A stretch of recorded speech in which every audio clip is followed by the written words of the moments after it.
நாம் life டிவைன்ல book 2 chapter 16 பார்த்து கொண்டிருக்கின்றோம். அதன் தலைப்பு the integral knowledge and the aim of life, 4 theories of existence. Integral knowledge அப்படின்னா எங்கும் வியாபித்துள்ள அந்த பரம்பொருள், அதனுடைய இருப்பு குறித்த அந்த ஞானத்தை, அனைத்தினுள்ளும் அதனுடைய இருப்பு குறித்த ஞானத்தை ஒருவர் அடைதல். அதுதான் integral knowledge. Aim of life என்றால் இந்த இன்டெக்ரல் நாலேஜ் மாத்திரம் இருந்தால் பத்தாது. இன்டெக்ரல் நாலேஜ் ஒரு பேசிக்ஸ். இதன் அடிப்படையில் நம்முடைய வாழ்வை அமைத்துக் கொள்கின்றோமா?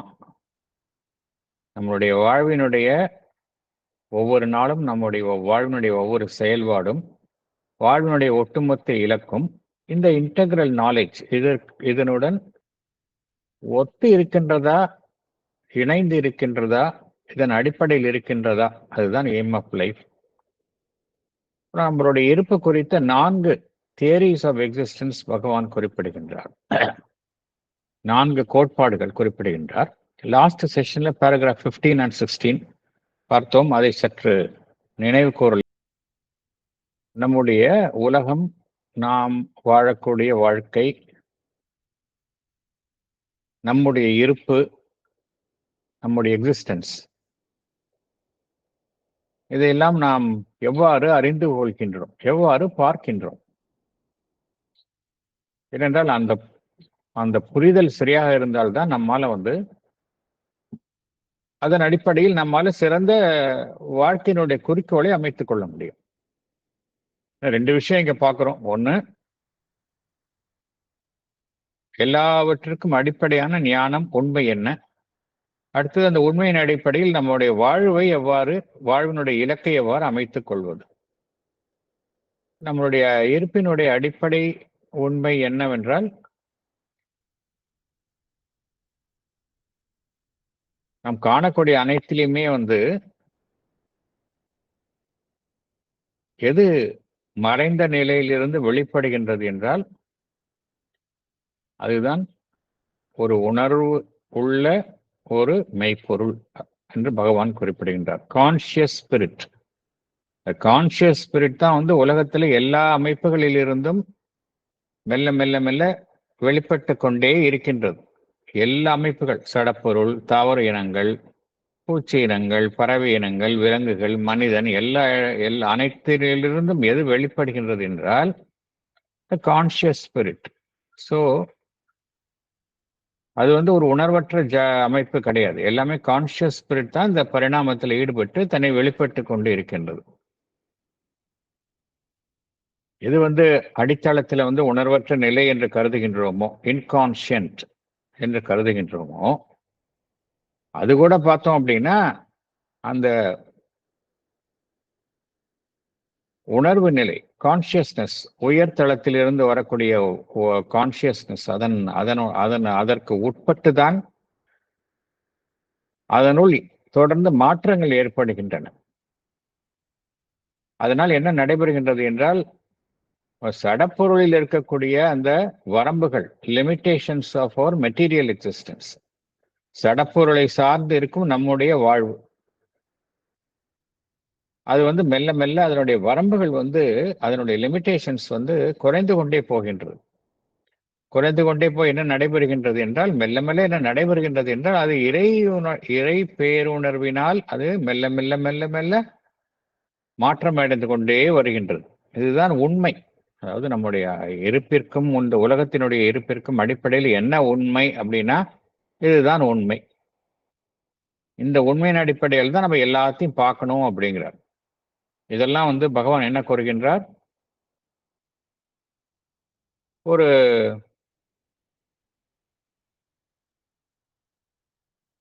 தத்துவ ரீதியான கோட்பாடுகள், உண்மைகள் அப்படிங்கிறார். மெட்டபிசிக்கல் ட்ரூத்ஸ் அப்படிங்கிறார். தத்துவ ரீதியான. மெட்டபிசிக்கல் என்ன அர்த்தம்? நம்மால நேர்ல பார்க்க முடியாது. நம்ம பார்க்க பிசிக்கல் ட்ரூத்துங்க அப்படிங்கிறது வேற. பிசிக்கல் ட்ரூத் அப்ஜெக்டிவா பார்க்கிறோம். மெட்டபிசிக்கல் ட்ரூத்ஸ் அப்படிங்கிறது அது வந்து நுண்ணியமாக இருப்பது. அது நம்மால காண முடியாது. ஆனா அது உண்மை. அந்த உண்மைகள்லாம் இருக்கின்றன. Metaphysical truths.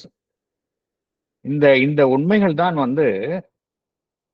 நம்முடைய எண்ணம், நம்முடைய அக இயக்கங்கள், நம்முடைய வாழ்வினுடைய எந்த திசையை நோக்கி நம்ம வாழ்வு செல்ல வேண்டும் என்பதை தீர்மானிக்க வேண்டும் என்று கூறுகின்றார். இதெல்லாம் மெட்டபிசிக்கல் ட்ரூத்ஸ் இருந்தாலும் கூட, அது அந்த அளவுல இருந்துடக்கூடாது. அது நம்முடைய எண்ணத்தை தீர்மானிக்க வேண்டும். நம்முடைய உள இயக்கங்கள், இன்னர் மூமெண்ட்ஸ், அதை தீர்மானிக்க வேண்டும். வாழ்வு எந்த திசையில் செல்ல வேண்டும் என்பதை தீர்மானிக்க வேண்டும் அப்படிங்கிறார். நாம் வாழ்வில் எதிர்கொள்ளக்கூடிய, நாம் தனிப்பட்ட முறையில் எதிர்கொள்ளக்கூடிய அனுபவங்கள், உலக ரீதியாக எதிர்கொள்ளக்கூடிய அனுபவங்கள் அனைத்தையுமே நாம் எதன் வழி கொண்டு அணுக வேண்டும் என்றால் இந்த உண்மைகள், இந்த பேருண்மைகளின் அடிப்படையில் தான் நம்ம அனைத்தையும் பார்க்கணும் அப்படிங்கிறார் பகவான்.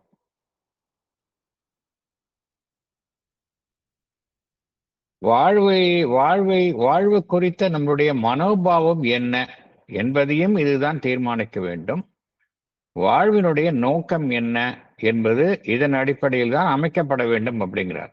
ஸோ நம்ம இதுவரைக்கும் பார்த்த உண்மைகள்லாம் வெறும் இன்டெலெக்சுவலா நின்னா இன்டெலெக்சுவல் அளவுல இருந்தால் மாத்திரம் பத்தாது அப்படிங்கிறார். வாழ்வினுடைய இலக்கை அதுதான் தீர்மானிக்கணும் அப்படிங்கிறார்.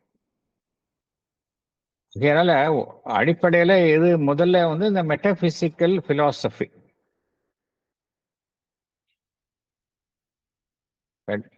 மெட்டாபிசிக்கல் பிலாசபி என்பதனுடைய ஒரு நோக்கம் என்ன அப்படின்னா, அது என்ன செய்கின்றது?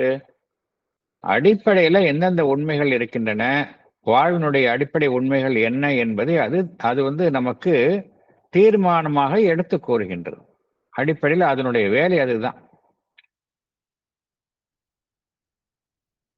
ஆனால் அதன் விளைவாக ஏற்படும் செயல்முறைகள், அடிப்படை உண்மைகள் வேற. ஆனால் அதனுடைய அடிப்படையில் ஏற்படும் நிகழ்வுகள், ப்ராசஸஸ், செயல்முறைகள் வேற.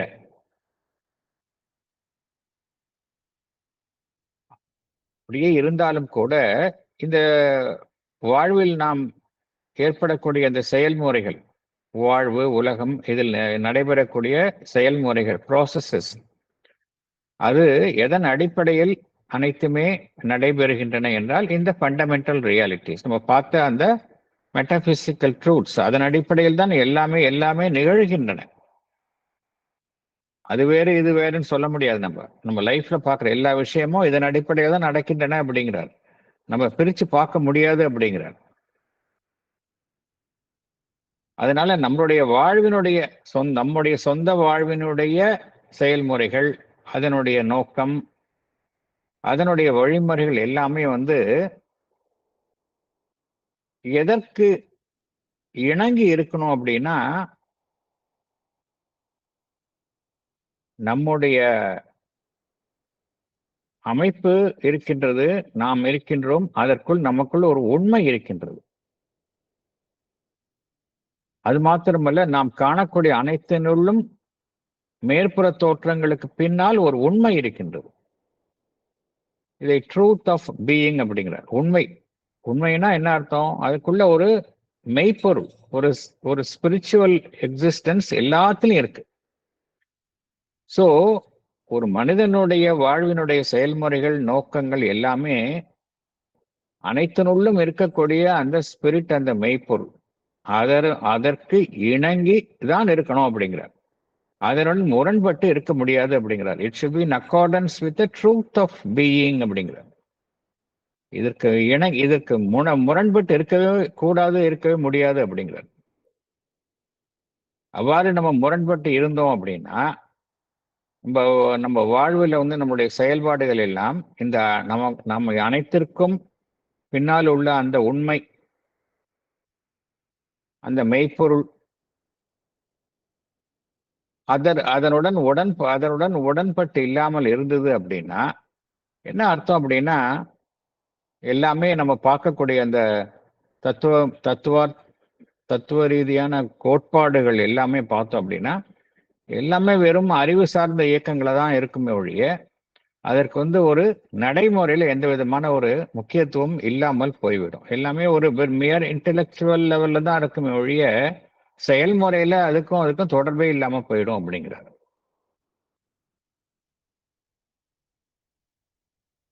அறிவு என்பது அறிவின் மூலமாகத்தான் நாம் அனைத்தையுமே அறிந்து கொள்கின்றோம் என்பது உண்மை. அறிவு உண்மையை நாடுகின்றது என்பதும் உண்மை.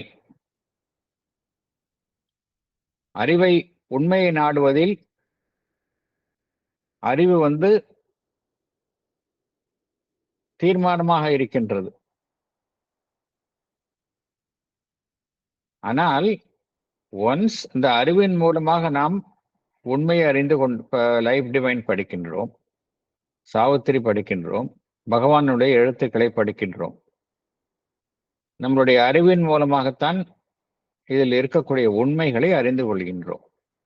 அதைத்தான் பகவான் சொல்றார், கூறுகின்றார். அறிவின் மூலமாகத்தான் நாம் இந்த பேருண்மைகள், இதெல்லாம் பேருண்மைகளை அறிந்து கொள்கின்றோம். அது உண்மைதான். ஆனால் அத்துடன் நின்று விடக்கூடாது அப்படிங்கிறார். ஒன்ஸ் நம்ம வந்து அந்த உண்மையை வந்து என்ன என்பதை அறிவு என்கின்ற ரீதியில் அறிவின் மூலமாக புரிந்து கொண்டாலும் அதை வந்து நம்மளுடைய அகத்திலும் சரி புற இயக்கங்களிலும் சரி அதை நாம் அடைய முயல வேண்டும் என்று கூறுகின்றார். இதன் மூலமாக நாம் அறிகின்ற உண்மைகளை வெறும் அறிவு என்கின்ற நிலையில் மாத்திரம் நிறுத்திவிடாமல் அதை நம்மளுடைய அகவாழ்விலும் சரி புற வாழ்விலும் சரி அதை ஒரு சித்தியாக அடைய வேண்டும் என்று பகவான் குறிப்பிடுகின்றார். அவ்வாறு நம்ம சித்தியாக அடையவில்லை என்றால் அது வந்து வெறும் இன்டெலெக்சுவல் நாலேஜா தான் இருக்கும். அதுக்கு வந்து ஒரு ஒரு ஒரு முழு பரிபூர்ணமான ஒரு முக்கியத்துவத்தை நாம வழங்கவில்லை என்று அர்த்தம் அப்படிங்கிறார். அது வந்து ஒரு அறிவினுடைய உண்மையாகத்தான் இருக்குமே உடைய வாழ்வினுடைய உண்மையாக இருக்காது அப்படிங்கிறார். It would be a truth for the intellect for our life. அது வந்து வெறும் ட்ரூத்தா தான் இருக்கும். அது வந்து டைனமிக்கா நமக்கு செயல்படுறதுக்கு நம்ம பிராக்டிஸ் பண்ணலன்னு அர்த்தம். இந்த ட்ரூத் வந்து வெறும் அறிவு வாழ்வினுடைய அதாவது அறிவு என்கின்ற எல்லைக்குள்ளே செயல்படும் ஒரு உண்மையாகத்தான் இருக்குமே ஒழிய நம்ம வாழ்வினுடைய செயல்முறைகள்ல நம்ம வந்து அதை செயல்படுத்தவில்லை என்றுதான் அர்த்தம் அப்படிங்கிறார். அதனால பகவான் இங்க என்ன கூறுகின்றார், எது அனைத்திற்கும் உண்மையாக இருக்கின்றதோ, அனைத்திற்கும் உண்மையாக இருப்பது என்ன அப்படின்னா அனைத்தினுள்ளும் இருக்கக்கூடிய அந்த மெய்ப்பொருள், ட்ரூத் ஆஃப் பீயிங். அனைத்தினுள் எல்லாவற்றிற்கும் உள்ள அந்த மெய்ப்பொருள் இருக்கின்றது. there is a secret consciousness. அந்த மெய்ப்பொருள் ஸ்பிரிட் என்று கூறுகின்றோம், ஆன்மன் என்று கூறுகின்றோம். அதுதான் வந்து வாழ்வை வந்து வழி நடத்தணும் அப்படிங்கிறார். Truth of being must govern the truth of life அப்படிங்கிறார். இது ரெண்டுமே வந்து ஒன்றை ஒன்று சார்ந்ததாக இருக்கணும் அப்படிங்கிறார். எது வந்து அனைத்திற்கும் அடிப்படை உண்மையாக இருக்கின்றதோ அதுதான் நம்மளுடைய வாழ்வினுடைய ஒரு பொருளாகவும் இருக்க வேண்டும் அப்படிங்கிறார். இதை அடைவதுதான் நம்முடைய லட்சியமாக இருக்க வேண்டும் அப்படிங்கிறார். அதாவது fundamental truth of existence must also be the accepted meaning of our own living அப்படிங்கிறார். ஃபண்டமெண்டல் ட்ரூத் ஆஃப் எக்ஸிஸ்டன்ஸ் அப்படின்னா என்ன அர்த்தம் அப்படின்னா நம்முடைய இருப்பு, நம்மளுடைய உடல், மனம், வாழ்வு அனைத்திற்கும் மூலமாக இருப்பது நமக்குள்ள இருக்கக்கூடிய அந்த சைத்திய புருஷன் அல்லது ஆன்மன். அதுதான் ஃபண்டமெண்டல் ட்ரூத். அதுதான் வந்து அந்த உண்மையின் அடிப்படையில் தான் நம்ம வாழ்வு இருக்கணும் அப்படிங்கிறார். அதனுடைய வழிகாட்டுதலின் பேரில் தான் நம்முடைய வாழ்வு இருக்க வேண்டும். அதுதான் நம்மளுடைய நோக்கமாக இருக்கணும், லட்சியமாக இருக்க வேண்டும் அப்படிங்கிறார். இங்கே ரெண்டு பகவான் முக்கியமா ஒரு கருத்தை சொல்கின்றார். என்ன அப்படின்னா இந்த மெட்டாபிசிக்கல் ட்ரூத்ஸ், ஃபண்டமெண்டல் ட்ரூத்ஸ் இதெல்லாம் வந்து நம்ம அறிந்து கொள்கின்றோம். எவ்வளோ விஷயம் புத்தகங்களை படித்து அறிந்து கொள்கின்றோம். இந்த அறிந்து கொள்ளுதல் அப்படிங்கிற நிலையிலே நின்றுவிடக்கூடாது அப்படிங்கிறார். அது நம்முடைய வாழ்வினுடைய எல்லா செயல்முறைகளிலும் அதை அதை நம்ம வெளிப்படுத்தணும் அப்படிங்கிறார். அப்படி வெளிப்படுத்துறது அப்படின்னா அது வெறும் இன்டெலெக்சுவல் நாலேஜா தான் இருக்கும். அதுக்கு நம்ம இன்டெக்ரல் இம்பார்ட்டன்ஸ் கொடுக்கல அப்படிங்கிறார். இதன் அடிப்படையில் பகவான்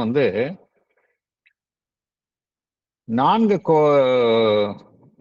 தியரிஸ், 4 கோட்பாடுகள், 4 கோட்பாடுகளை விளக்குகின்றார்.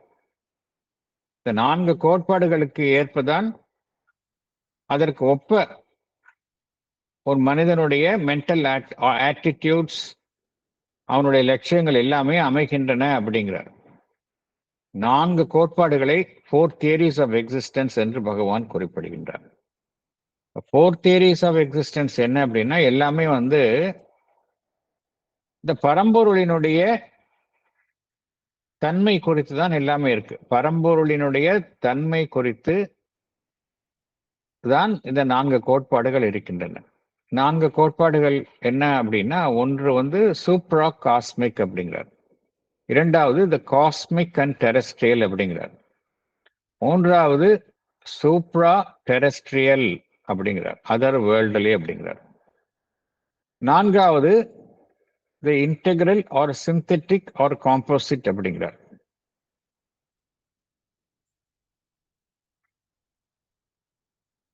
இது என்ன அப்படின்னா ரொம்ப பிரீஃபா பார்க்கலாம், பட் நம்ம ஆழமா என்னன்னு பார்க்க போறோம்.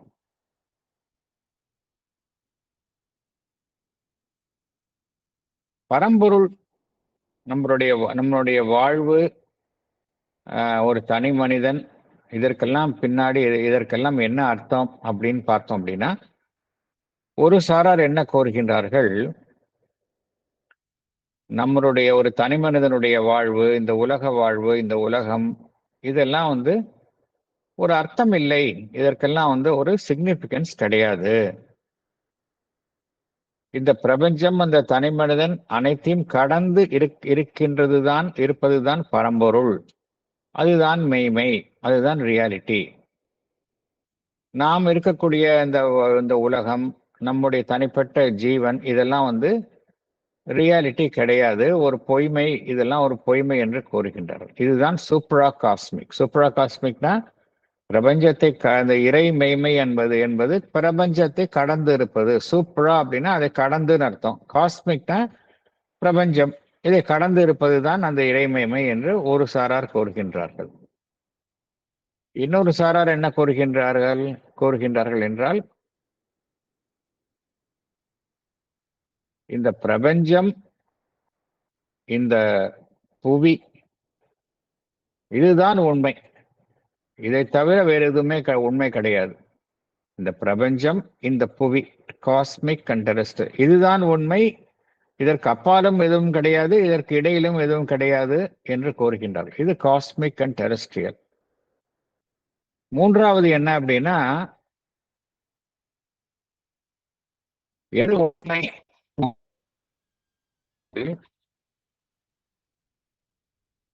இந்த புவி என்பது உண்மை கிடையாது, புவிக்கு மேல ஒரு விஷயம் இருக்கு. புவி என்பது உண்மை கிடையாது, ஆனால் புவிக்கு மேல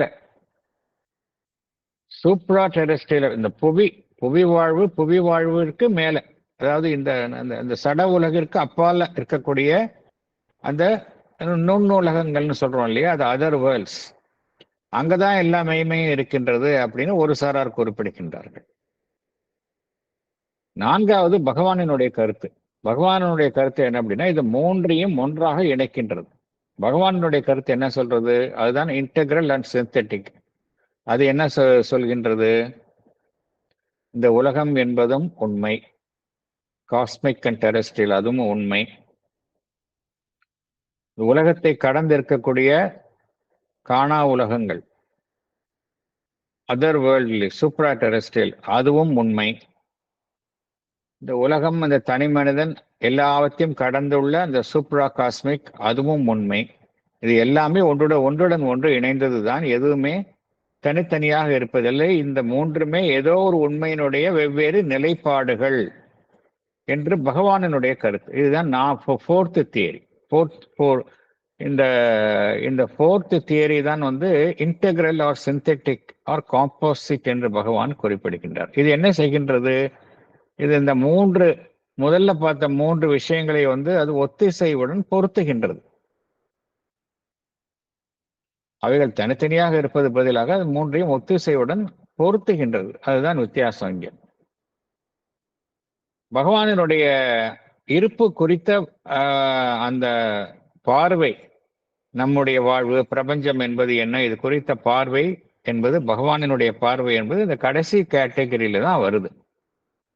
ஏன்னா நம்ம பகவான் ஸ்ரீ அரவிந்தர் என்ன கூறுகின்றார் என்றால், நம்மளுடைய வாழ்வு, இந்த உலகம் என்ன உண்மையிலே என்னவென்றால் இறைவனுடைய வெளிப்பாடு அப்படிங்கிறார். பிகமிங் எல்லாமே டிவைனினுடைய வெளிப்பாடு. It is a becoming. Becoming என்றால் வெளிப்படுகின்றது. வெளிப்படுது என்றால் எங்கிருந்து வெளிப்படுகின்றது? அதனுடைய ஆரிஜின் என்ன அப்படின்னா டிவைன் பீயிங், ஒரு தெய்வீக இருப்பு, சச்சித்தானந்தம் என்று கூறுகின்றோமே, அதுதான் வந்து அனைத்திற்குமே ஆரிஜினா இருக்கு. அது ஆரிஜினாகவும் இருக்கின்றது. அதை நோக்கித்தான் நாமும் செல்கின்றோம். ஆப்ஜெக்டாகவும் இருக்கின்றது. It is origin as well as it's object. நம்முடைய வாழ்வு என்றால் என்ன? வாழ்வு என்பது அந்த பரம்பொருளை மறைந்துள்ள அந்த நம்ம இருப்பினுள் மறைந்துள்ள அந்த பேருண்மையை மெல்ல மெல்ல மெல்ல படிப்படியாக வெளிப்படுத்துவதுதான், ஒரு ஆன்மீக பரிணாமத்தில் வழியாக வெளிப்படுத்துவதுதான் நம்முடைய வாழ்வு. Our existence is a progressive manifestation. இங்க என்ன நடைபெறுகின்றது? ஒரு ஆன்மீக பரிணாமம், ஸ்பிரிச்சுவல் இவல்யூஷன். இந்த ஸ்பிரிச்சுவல் ஆன்மீக பரிணாமத்துக்கு எங்க சோர்ஸ், எங்க மூலம் இருக்கின்றது? சூப்ராகாஸ்மிக் ஃபார் இட் சோர்ஸ். அதாவது அனைத்தையும் கடந்த நிலையில் இருக்கக்கூடிய, அதுதான் அதனுடைய சோர்ஸ் அண்ட் சப்போர்ட். அப்படின்னா இடைப்பட்ட உலகங்கள்லாம் என்ன அப்படின்னா, அது செயல்படும் ஒரு களமாகவும் அனைத்தையும் இணைக்கும் ஒரு இணைப்பாகவும் இந்த இடைப்பட்ட உலகங்கள் செயல்படுகின்றன. இந்த அதர் வேர்ல்ட்ல இருக்கு இல்லையா, அந்த சூப்ரா டெரெஸ்ட்ரியல்னு பார்த்தோம் இல்லையா, அது வந்து எல்லாவற்றையும் இணைக்கும் ஒரு இணைப்பாக செயல்படுகின்றது, ஒரு கனெக்டிங் லிங்கா செயல்படுகின்றது. நம்ம இருக்கக்கூடிய இந்த புவி டெரெஸ்ட்ரியல், அது என்ன அப்படின்னா அனைத்துமே நிகழும் ஒரு செயற்களமாக இது காணப்படுகின்றது. அந்த பரம்பொருளினுடைய வெளிப்பாடு நிகழும் ஒரு செயற்களமாக எது காணப்படுகின்றது என்றால் இந்த காஸ்மிக் ஆர் டெரெஸ்ட்ரியல், அதுதான் ஃபீல்டு, அதனுடைய ஃபீல்டு களம். ஆனால் ஹியூமன் மைண்ட் யாரு? ஹியூமன் லைஃப்ல அதனுடைய பங்கு என்ன அப்படின்னா, அதுதான் வந்து அனைத்திற்கும் ஒரு மைய புள்ளியாக செயல்படுகின்றது. Human mind and life for it centre. அதன் மூலமாகத்தான் அனைத்தினுள்ளும் மறைந்திருக்கக்கூடிய அந்த மெய்ப்பொருள் மேலே மேலே மேலே அந்த மனிதன் என்கின்ற ஒரு அமைப்பின் மூலமாகத்தான் அது மேலே எழும்பி செல்கின்றது. ஸோ மனிதன் என்கின்ற அமைப்பு எதுக்கு இருக்கிறான் அப்படின்னா, அவன் மூலமாக அந்த பேருண்மை மேலும் மேலும் மேலே மேலே உயரங்களை எட்ட வேண்டும், ஒரு உயர் பூரணத்துவத்தை எட்ட வேண்டும். அது மனிதனின் மூலமாகத்தான் நடைபெற வேண்டும். ஸோ இந்த கருத்துக்கள் தான் நம்ம பார்த்தோம். இப்ப நம்ம